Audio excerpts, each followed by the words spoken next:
noite, irmãos. Tudo bem com vocês? Gostaria de convidá-los a adorar o nome do Senhor comigo nessa noite, a bendizê-lo, a dizer que o Senhor é um Deus fiel, um Deus maravilhoso, um Deus que cuida de nós. Aí da sua casa, junto com a sua família, que você possa adorá-lo em espírito e em verdade.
Capítulo 86, no versículo 15, o salmista nos diz: Mas tu, Senhor, és Deus compassivo e misericordioso, muito paciente, rico em amor e em fidelidade. Aleluia! O Senhor está conosco.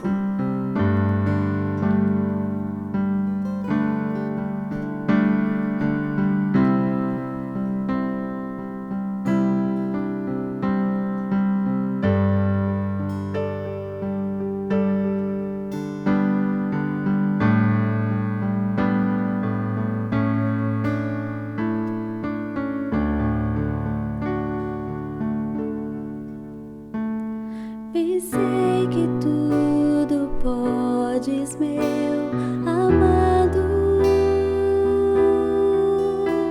nenhum dos teus planos é frustrado, ainda que com perdas e com dor, eu sempre seguirei.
nas tuas mãos, Pai. Aleluia. Olá, irmãos, boa noite, a graça e a paz. Antes de a gente entrar na palavra, eu gostaria de fazer alguns agradecimentos. E durante essa semana nós tivemos a alegria de receber algumas máscaras que foram confeccionadas por alguns irmãos, e nós estamos distribuindo essas máscaras para as pessoas a partir de 50 anos. Queremos fazer isso até quarta-feira e depois, se sobrarem algumas máscaras, nós vamos entregar aos demais irmãos. Mas eu quero agradecer aqui pela vida da Cirlei, a Magali, a Laura, a Alicia, a Jamila, agradecer também a Suzy, a Juliana, o Jonathan, o Gruber e a Fátima. Esses irmãos se mobilizaram, tiveram essa iniciativa, cada um deu a sua forma de contribuição, e essas máscaras estão então disponíveis para a gente abençoar algumas pessoas. Então, obrigado a cada um de vocês. Quero agradecer também a Thaisinha, que tem nos apoiado com a parte da música, pelos dons e pelos talentos que Deus deu a ela, e ela está usando isso para a edificação da igreja e em prol do reino do Senhor. Então, muito obrigado, Thaís, pelo teu apoio. Quero agradecer também ao Joãozinho, ao João Rec, pelas todas as vezes, que ele tem gravado, editado, enfim, nos apoiado aí em relação à questão dos áudios, dos vídeos, todos os domingos. Então, João, obrigado pelo trabalho excelente que você tem feito, viu? Nós somos muito gratos a Deus pela sua vida também.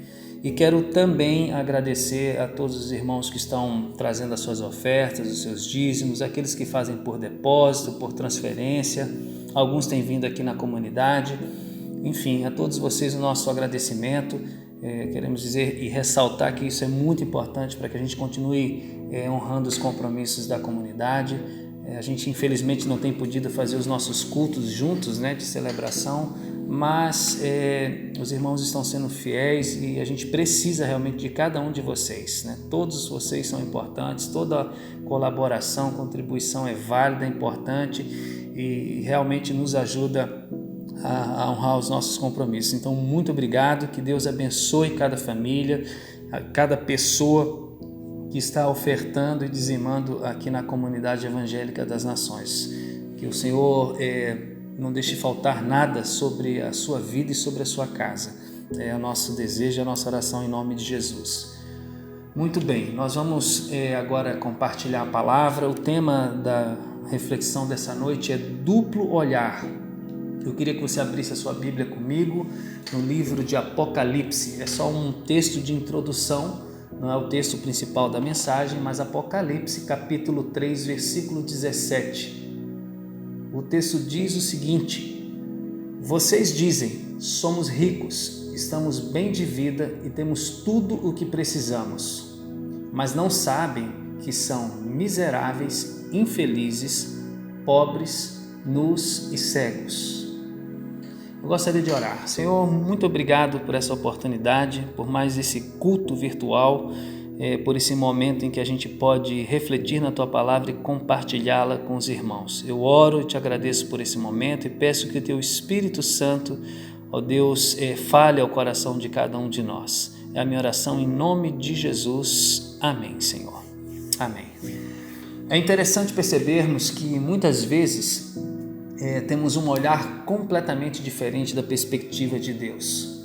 Nós focamos muito naquilo que podemos observar, porém Deus avalia tudo a partir do coração do ser humano. E quando Deus olha para dentro das pessoas, constata que existe muita gente se vangloriando, pensando a respeito de si, acima do que na realidade é. Em outras palavras, repetindo a fala do texto que acabamos de ler. Eu sou rico, não preciso de nada, não preciso de ninguém. Contudo, Deus responde: você não percebe, mas é pobre, cego e nu. Agora nós vamos ler o texto de Marcos, Evangelho de Marcos, no capítulo 10, dos versículos 46 ao 52. Esse é o nosso texto principal. Diz assim: Jesus e os discípulos chegaram à cidade de Jericó. Quando ele estava saindo da cidade com os discípulos e uma grande multidão, encontrou um cego chamado Bartimeu, filho de Timeu. O cego estava sentado na beira do caminho pedindo esmola. Quando ouviu alguém dizer que era Jesus de Nazaré que estava passando, o cego começou a gritar: Jesus, filho de Davi, tenha pena de mim. Muitas pessoas o repreenderam e mandaram que ele calasse a boca, mas ele gritava ainda mais: Filho de Davi, tenha pena de mim. Então Jesus parou e disse: Chamem o cego. Eles chamaram e lhe disseram: Coragem, levante-se, porque ele está chamando você. Então Bartimeu jogou a sua capa para um lado, levantou-se depressa e foi até o lugar onde Jesus estava. O que é que você quer que eu faça? Perguntou Jesus. Mestre, eu quero ver de novo, respondeu ele. Vá, você está curado porque teve fé, afirmou o Senhor. No mesmo instante, Bartimeu começou a ver de novo e foi seguindo Jesus pelo caminho. Até aqui. Irmãos, eu gostaria de falar nessa noite sobre a transformação de Bartimeu após a passagem de Jesus por sua vida. Nós estamos no domingo de Páscoa. E Páscoa significa passagem por cima ou passagem pelo alto. Para os judeus, tem a ver com a libertação dos hebreus da escravidão do Egito. Para os cristãos, a Páscoa remete à obra perfeita do Cordeiro que foi crucificado, morto, porém ressuscitou ao terceiro dia, declarando com isso a vitória da vida sobre a morte. Mas para Bartimeu, a passagem de Jesus representa um novo tempo, um novo desafio, uma nova realidade, uma nova visão. O texto nos diz que o homem da nossa história era cego. Ele morava em Jericó e numa manhã levantou-se cedo e colocou-se rumo ao local de costume na beira do caminho e começou a pedir esmolas. Certamente ele clamava: ajudem o cego, e o povo passava sem dar a menor bola. Talvez aqui e acolá alguém lhe dava alguma moeda. Agora tente olhar para aquele homem e suas necessidades. Ele era cego, era incapaz de ver as coisas feias e bonitas, tanto do mundo quanto de si mesmo. E é interessante observar que, como ele, existem muitas pessoas que não conseguem enxergar do ponto de vista espiritual. E a razão dessa cegueira é explicada pelo apóstolo Paulo, quando ele diz que o Deus desse século cegou os entendimentos dos incrédulos para que ele não resplandeça a luz do evangelho da glória de Cristo, o qual é a imagem de Deus. Esse versículo encontra-se em 2 Coríntios, no capítulo 4, versículo 4.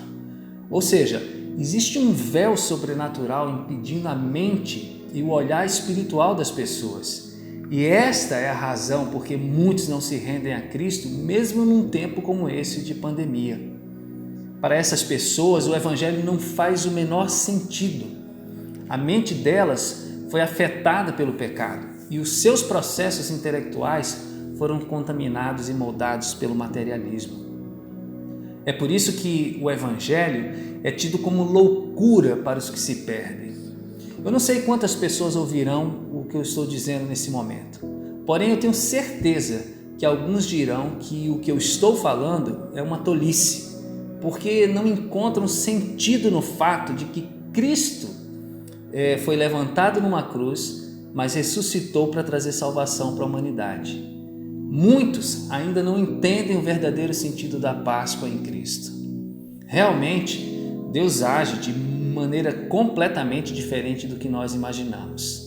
Ele realiza sinais e maravilhas a partir de desafios incomuns.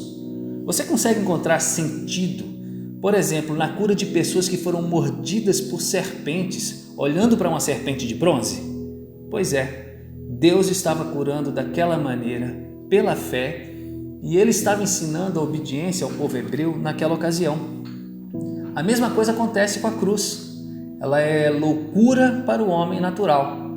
Todo o primeiro capítulo de 1 Coríntios fala sobre a loucura da cruz para a inteligência e a lógica humana. Mas quando você se aproxima pela fé, como uma criancinha, para se render a Cristo, a cruz adquire um novo sentido, uma nova importância na sua vida. Meu querido, Deus encerrou seu poder no segredo da cruz. É por isso que ela se tornou o símbolo dos cristãos. Isso parece ridículo à mente humana, aos olhos naturais do homem, mas Jesus morrendo na cruz é algo poderoso e transformador. Então, assim como Bartimeu era cego fisicamente, muitos em nossos dias estão cegos espiritualmente, porque são incapazes de enxergar o Cordeiro de Deus em sua obra vicária. Mas além de cego, Bartimeu era pobre. E a pobreza, como todos nós sabemos, é um grande desafio mundial. Ela atinge mais de 820 milhões de pessoas no planeta. E para você ter uma ideia, morrem aproximadamente 8.500 crianças de fome todos os dias. Isso é uma lástima, é uma tragédia. E nesse sentido, apenas uma delas que morre de fome deveria doer no estômago da humanidade inteira. A Bíblia nos ensina que somos responsáveis pelos pobres. Provérbios 21:13 diz: quem fecha os ouvidos ao clamor dos pobres também clamará e não terá resposta. O Salmo 41, versículo 1 diz: como é feliz aquele que se interessa pelo pobre. O Senhor o livra em tempos de adversidade. E o apóstolo João fala: mas se alguém que se considerar cristão possui dinheiro suficiente para viver bem e vendo um irmão em necessidade e não o ajudar, como é que o amor de Deus pode estar nele? Isso encontra-se em 1 João, capítulo 3, versículo 17. Pois bem, essas passagens bíblicas deveriam nos levar a pensar sobre o que estamos fazendo pelos pobres em nossa cidade. Aliás, eu aproveito esse momento, abro um parênteses aqui, para sugerir que você conheça e prestigie o nosso trabalho no Núcleo Criança de Valor. Ali tem muita gente extremamente pobre que precisa do amor de Jesus manifestado pela igreja. E eu e você, juntos, somos parte da igreja de Jesus nessa cidade. Mas vamos lá, a palavra fala também de outro tipo de pobreza, além da financeira. Existe a pobreza espiritual e ela é gravíssima.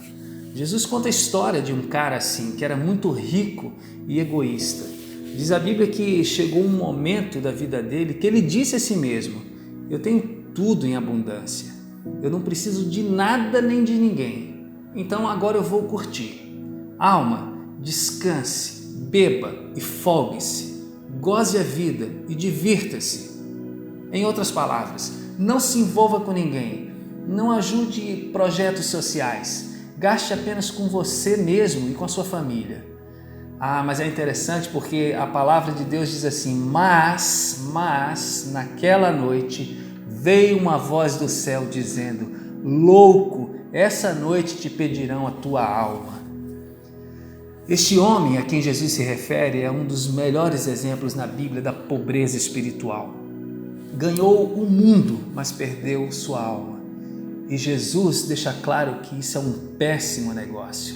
Assim, infelizmente, são muitas pessoas em nossos dias. Elas possuem um bom trabalho, uma boa conta bancária, boa reputação, porém são espiritualmente pobres.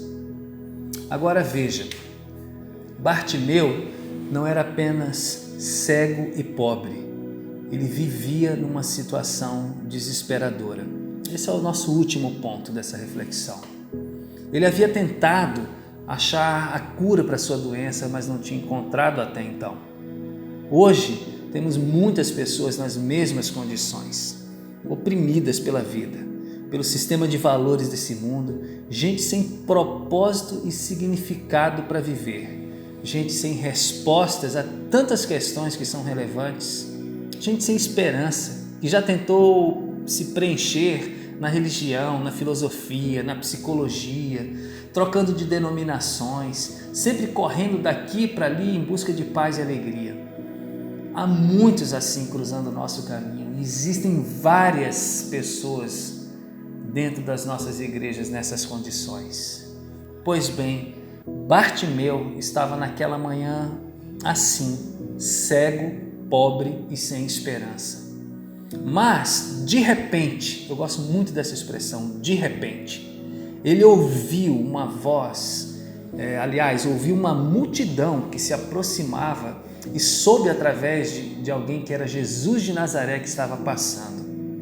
E ele começou a gritar: Filho de Davi, tenha compaixão de mim. Filho de Davi, tenha misericórdia de mim. E muitos o repreendiam e mandavam calar a boca. Mas ele gritava mais alto, com mais convicção. E há algo muito interessante aqui. Alguém disse para ele que era Jesus de Nazaré que estava passando. Você percebe a importância de uma palavra dita na hora certa para alguém em desespero?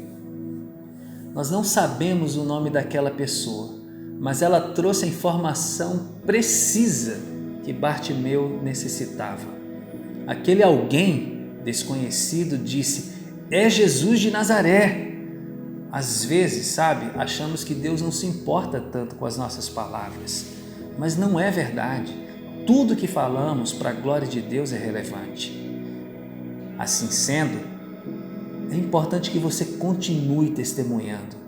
Pessoas poderão ser ajudadas através das suas palavras. Se for o caso, apenas diga: é Jesus de Nazaré. Diga: Ele é o caminho, a verdade e a vida. Você pode falar também: busque-o de todo o coração, invoque-o e serás salvo. Algumas pessoas, sabe, precisam de apenas uma palavra para ter seu encontro com Jesus e sair de uma vida desesperançada para uma vida de esperança eterna. Mesmo quando falamos e as pessoas rejeitam, ainda assim a semente fica plantada. Portanto, fale, entregue um folheto, conte seu testemunho, escreva, estude a Bíblia com alguém, ore pela pessoa, aponte o caminho da vida para ela. Seja qual for o meio, a forma, Deus te usará, desde que você não mude a mensagem. Jesus é a nossa passagem da morte para a vida. Jesus é a nossa verdadeira Páscoa. E quando Jesus passou, diz o texto, Bartimeu aproveitou a oportunidade. Ele gritou tão alto que Jesus percebeu. A Bíblia conta que Jesus parou. Isso nos ensina que se você ou alguém clamar a Deus de todo o coração, Ele ouvirá. Há algo que precisa ser dito aqui. Jesus não veio para ser servido. Ele veio para servir e está interessado em você, assim como está interessado em mim. Ele conhece tudo a nosso respeito, tudo que carregamos em nossa bagagem, em nosso coração. Ele conhece a nossa história familiar, nossos conflitos emocionais, os nossos pecados, e por isso ele diz: eu amo você, eu quero perdoá-lo, eu quero ajudá-lo, eu paro o que eu estou fazendo, independente de quem você seja, porque eu o amo e quero ajudá-lo. E no versículo 49 diz que Jesus parou e mandou chamar Bartimeu. Imagina o choque para aquelas pessoas naquele momento. Eles deveriam estar comentando: gente, Jesus parou, o que será que vem por aí? O próprio cego, Bartimeu, deve ter ficado surpreso, constrangido, assustado. Mas ele jogou a capa, levantou-se depressa, e eu não sei como, mas ele foi até Jesus. E a cena estava ali montada, o cenário estava pronto.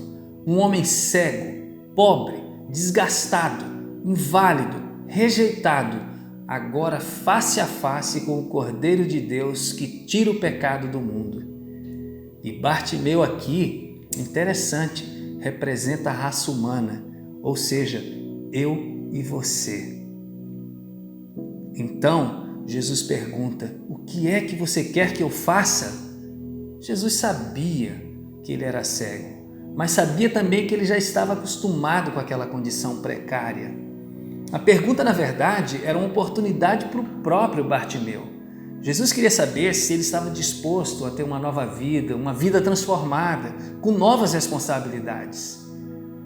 Tem muitas pessoas que amam o seu pecado, é verdade, o seu estilo de vida longe de Deus, e não querem abandonar aquela experiência, até porque gostam da atenção que chamam para si através dos seus problemas. Mas sabe, O texto diz: Jesus pergunta para aquele homem acostumado com aquela vida miserável, o que é que você quer que eu faça?